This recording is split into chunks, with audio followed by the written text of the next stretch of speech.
Stupid Mike. What's going on, everybody? I hope you're having a fantastic day. Interesting story. It's crazy. Man, it's a lot. It's a lot. So if you guys could do me the favor right now, like this video, share this video. We're about to get started. Disclaimer under Section 107 of the Copyright Act 1976. Allowance is made for fair use for purposes such as criticism, comment, news reporting, scholarship, and research. Fair use is a use permitted by copyright statute that might otherwise be infringing. Nonprofit, educational, or personal use tips the balance in favor of fair use.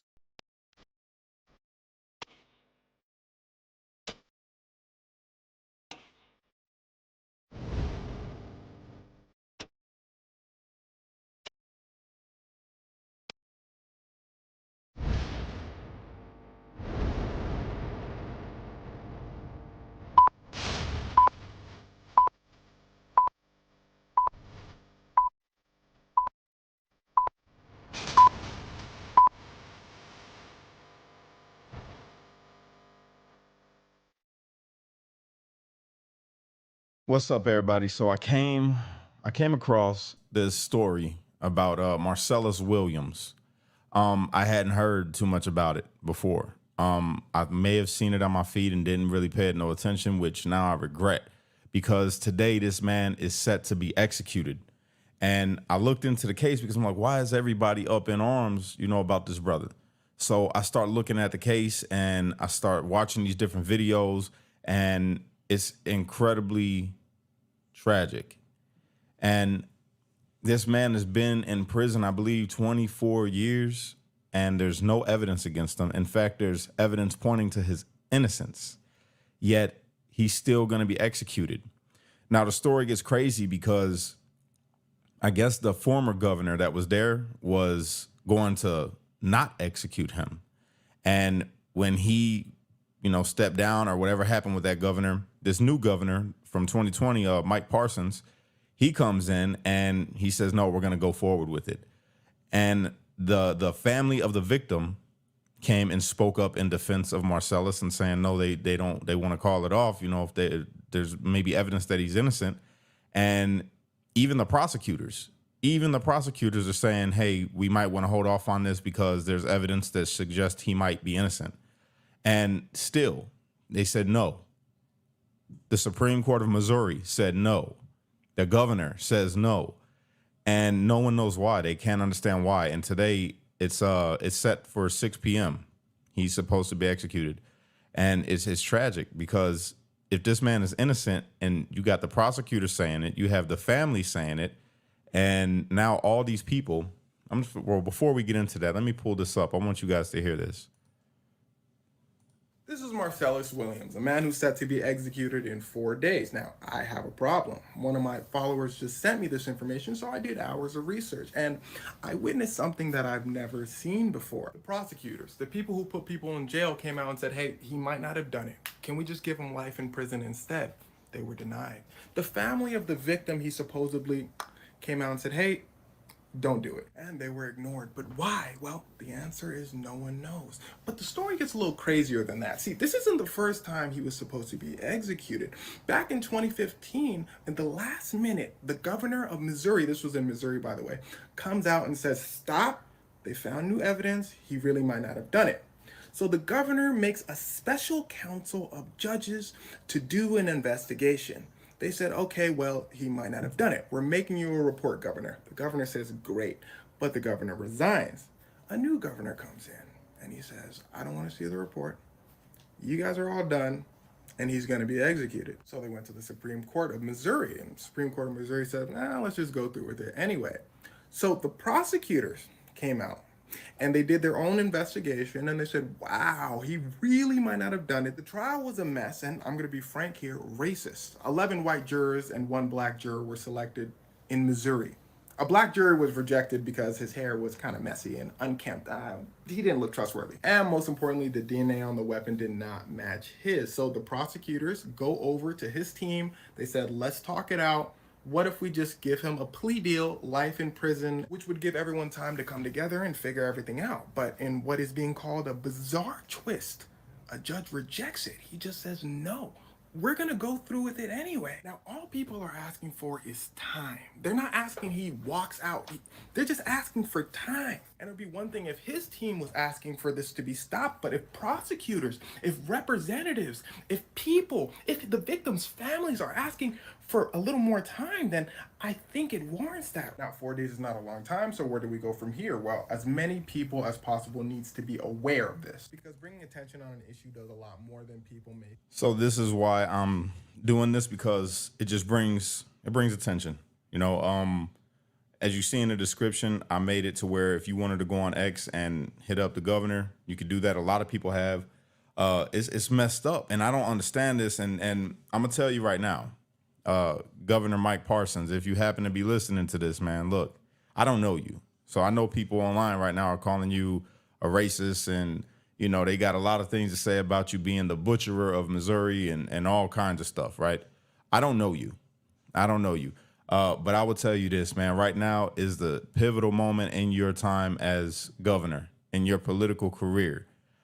You can do something that will appease the people in this country that are speaking up for this man just by simply, nobody's saying to free him, but just give him more time. Because if there's any indication that he might not have done it, you shouldn't be okay with executing an innocent man. If there's any doubt. And I mean, it's very possible that he was wrongly convicted. And the reason why I say that is, listen to this. This is a crazy case, straight up. And tomorrow, September 24th, he will. All right, listen to this one. If you guys could, if you haven't already, please like this video and share this video out and tag people in this video so they can see it, because we need as much awareness as possible. He has less than an hour and a half of life left. All right. So this is Marcellus Williams, and tomorrow, September 24th, he will be executed for a crime he did not commit. Unless something changes, I'll have something you can do to help with that at the end of this video. So let's talk about how we arrived here. In 1998, this woman, Leisha Gale, was brutally murdered in her home. She was taking a shower when police say someone, who they accuse Williams of being, broke into her home that was located at the end of a private gated street. Someone who got access to that gated area. And they say the 42-year-old woman left the second floor bathroom and was walking downstairs when police say she encountered who they believe was Williams or someone on the landing. At some point, she was stabbed 43 times with a kitchen knife from the home. I'm just going to pause it there. 43 times. Now, if you guys are listening to this man, obviously, he's a black man. He's in a upscale part of town, allegedly, and it's a gated community, and you can't just go into it. But he ends up in there and goes in there and does this to this woman. For what reason, I don't know. But this is what the story is. Someone being stabbed 43 times, that's a crime of passion.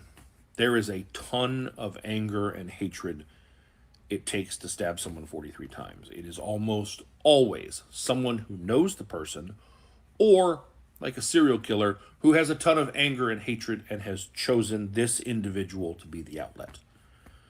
Someone robbing a place who gets like surprised doesn't stab someone 43 times. Get a couple of pillows, stack them up, take your fist and slam it into the pillow as hard as you can, and do it 43 times in a row. And those pillows aren't fighting back. There aren't all the other elements of like making noise and getting caught. It's not the crime of a burglar. Her husband didn't get home until end of day, I think it was, and discovered her when police came.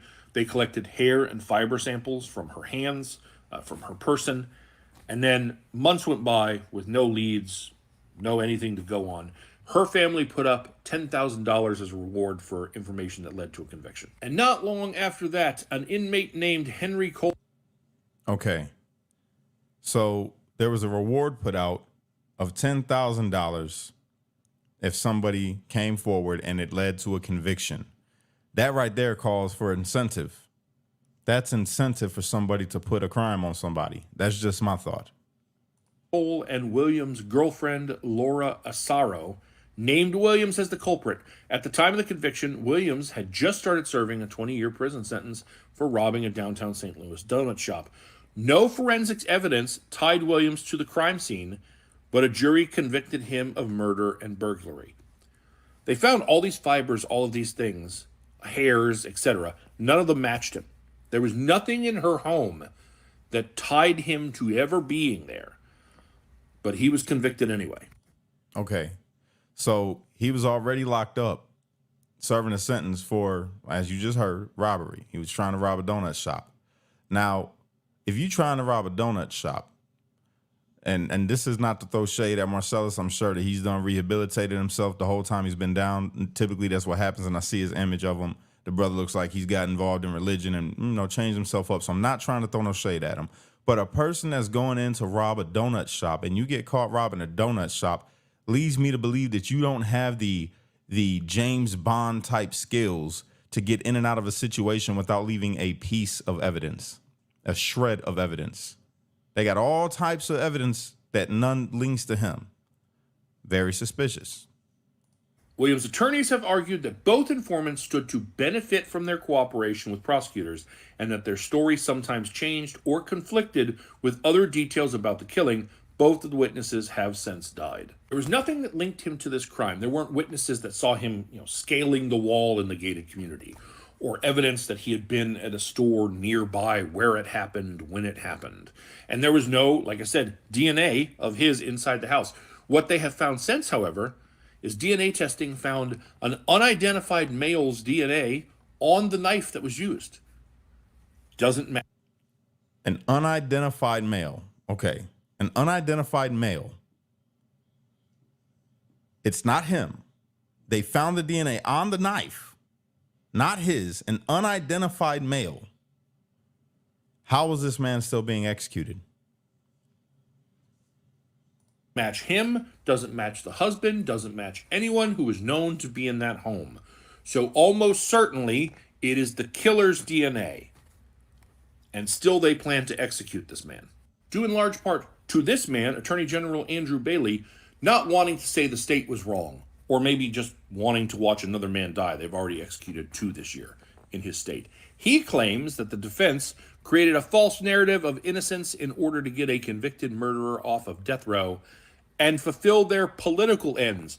He's making it about politics. Marcellus isn't. He's just trying to not die for something he didn't do. Here's what you can do about it. They're doing a virtual sit-in, a vigil for Marcus on the 24th. There's a link here that is in my bio. Also, there's a petition you can sign. There's a link here. I also have that in my bio. And you can also call Governor Parsons in Missouri. Call his office and leave a message. I think if a ton of people do that, there's a good chance that he could give a stay of execution and then this can get worked out so that hopefully a man who did not commit a crime won't be executed for it. There's no justice for the victim or the family of the victims if the wrong man dies for the loss of their loved one, as the real person is out there living their life freely. So yeah, if you take a moment to do that, I'd very much appreciate it. This is like I say, it's a really messed up, I signed the petition as well. This is a really messed up situation, man. Like, I don't understand this. Like, I mean, I do understand it. There are, and this is where it gets into this whole thing about politics, right? And you see the background I chose to use: left, right, and in the middle. Right this time, right here, everybody needs to be in the middle. This isn't a left issue. This isn't a right issue. This is a man's life. This is a man's life. Regardless of anything of his wrongdoings from before, a life for a life, right? That's what the death penalty comes from. You take a life, we take your life. That's it. If this man didn't take a life and he's just a robber, it does not warrant his life to be taken. All right. This is very, very important, man. This whole thing. I hope to God that, God touches Mike Parsons' heart and that he's not one of them people. And when I say one of them people, I mean one of them people that gets a kick out of executing people. One of them people who looks at the politics behind things and doesn't want to be the Republican governor to exonerate a Muslim black guy that they robbed some donut shop 20 years ago. Because I'll tell you right now, they're going to make it a very big racial issue. you know, and this one, it will look like that for sure. It will look like a race issue, especially because where it's at in Missouri. All right. And they've already, I think he said they executed 2 people already this year. Like, that's crazy. That is crazy. Personally, for me, I'm not really for the death penalty. I ain't even gonna hold up, man. I'm not for it because situations like this happen. You know, people talk about statistics and they talk about, you know, black crime, right? And they say that blacks are 13.5% of the population, but account for 50% of homicides.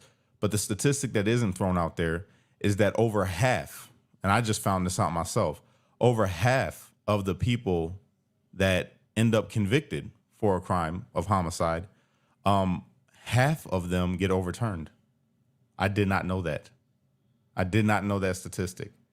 So yes, there's some real problems in this country that we got right now. There are some real problems that we got in this country right now in certain states. You know, the way things are done just ain't right. And what's happening in Missouri right now is not right. I want to show you this. This is beautiful, man. When I saw this, it did something for me, man. Look at this. All these people. This is Governor Parsons' office. All right.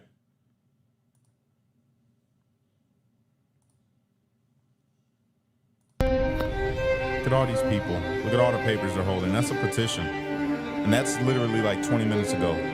This was posted.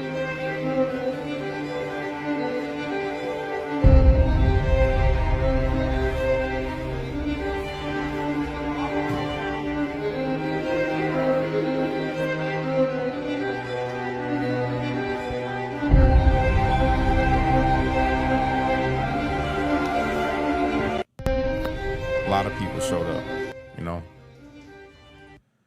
It's strange, man. It's a strange world we live in, you know. People, and when I heard the story about the jury pool in Missouri, like, I'm not shocked, you know. I'm not a person that I hate racism. I really do, on wherever it comes from, whether it be from, you know, white or black or indifferent. I don't like it. I don't like racism.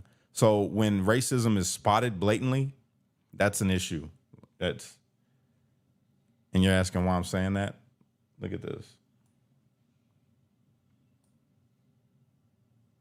This right here. And I looked into this. It's fact. It says, who is Marcellus Williams, man facing execution in Missouri despite evidence of innocence? Prosecutor's confession. And this is documented. The prosecutor confessed of racial bias at the trial and victim opposition. This is crazy. This is crazy. It's 2024, you know? It doesn't make any sense. Do I have the link to sign and call? I put it in the description of this video. I'll see if I can pull it up on the screen again. Hold on. Yeah, man. What do you guys think about this, man? Like, I've never been to Missouri. So is it like that out in Missouri? Like, is it a racial thing out there?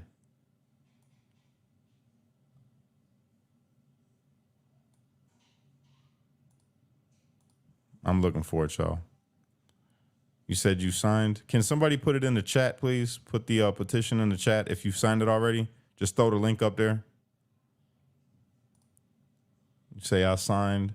My cousin got 13 years for his friend's killing, and they know he didn't. Dang, that's crazy. That's crazy. Governor Mike Parsons is an evil monster. Oh, well, yeah, I understand. I feel you. That's where Black Lives Matter started. I didn't know that. Yeah, I don't feel like that, my brother. I understand where you coming from, though. I know a lot of places in this country can be like that, but with all the places that I've been through, bro, I'll tell you this: there's more good people out there in the world, bro, than there is bad. I'll tell you that. There's more people in this country right now that is not racist than are racist. And I know we got some problems out here, but there's more people out here that are on the side of good and just treating people right, you know. And I'm sorry that you might not be there. You know what I'm saying? You might live in a place where it's messed up at. You feel me?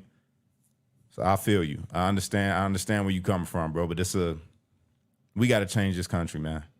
We got to do it, and it starts with us being better towards each other. You know what I mean? Everybody. I don't care what color you are. I don't care what your political affiliation is. I don't care about your religion, none of that. We have to do better towards each other, man. We got to. And we got to take a stand for issues like this. This type of issue, this is the type of issue that I feel everybody should be involved. Republicans, Democrats, independents, straight, gay, black, white, Mexican, everybody. Christians, Muslims, everybody should be standing up and saying, yo, this is a human life. You know what I'm saying? Okay, so you say, are they still going through with it as of now? I don't know. We're still waiting. I've been following it. I got it pulled up over here. We're still waiting to find out. We won't know until, it's that time. I'm hoping that maybe the governor is just on some political theater. And Rose, I love you too. I'm hoping that it's just some political theater, and he's trying to be dramatic and wait until the last moment and then come out and say, okay, we've decided that we're not going to execute him. That's what I'm hoping for. You know what I'm saying? But I felt like I had to come out here and talk about it, at least so just for the people that don't know what's going on can know, and also reach out and sign that petition, because this is another man's life, man. You feel me? This brother, I don't whatever he did in his past, I got a past. I was a gang-banging motherfucker back in the day. Excuse my language. But I was, I did a lot of wrong things. And I went to prison. And I just came home from prison. But to see, I've seen people that go in and they change. You feel me? They change. I changed. I changed before I went to prison. But I'm sure that brother changed. It's messing me up a little bit right now thinking about this for this brother. I ain't gonna lie. Since I've been into this story, Joe, I've been fighting tears about this brother, man. Like I prayed to God for him, because I'm like, damn, and then I heard his son. Listen to this, his son. This is a strong big brother. You know what I mean? But he's a strong brother, man. Strong brother. So he's gonna be there for his dad. Where you are right now in life, I got hope. Listen to this, y'all. How does hope apply to where you are right now in life? I hope a miracle happens, you know what I'm saying? I hope it's, all I wish is to free my father from abundant enslavement and spare his life. What would you say to the Supreme Court if you had the opportunity to testify on behalf of your dad? I would try to make them see that this is a murder on their behalf, and this is wrong, and I believe my father is truly innocent, and they need to take a closer look. Have you allowed yourself to even get to Tuesday right now? Yeah, I already put it inside my body that I would be a witness to the execution. I'm standing firm and show my dad he's not alone if this what it comes to, and I'm ready for it. My mindset, my spirit is strong. Like, I'm doing this for my dad. It's bigger than me.